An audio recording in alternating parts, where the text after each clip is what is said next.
2024 November 22 வர வேண்டிய ஃபெஞ்சல் புயல் நவம்பர் 30 அன்றைக்கி வருது.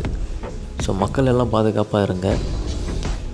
இந்த 2024 நவம்பர் மாதம் 30 மறக்க முடியாத நிகழ்வாக வட தமிழகத்துக்கு இது இருக்கும் அப்படின்னு மக்கள் எல்லாம் பயப்படுறாங்க. ஸோ எல்லாம் பாதுகாப்பாக இருங்க.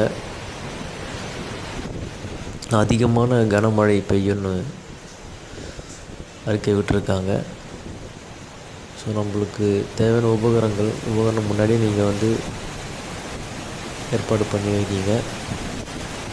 ஸோ குழந்தைகள், பெண்கள், ஸோ இவங்களாம் கொஞ்சம் பாதுகாப்பான இடத்துல இருந்துக்கோங்க. யாரும் அதிகமாக வெளியே சுற்ற தேவையில்ல. இந்த மழையில் அத்தியாவசியமான தேவை மட்டும் நீங்கள் வெளியே போனால் போதும். ஸோ எல்லோரும் பாதுகாப்பாக இருங்க.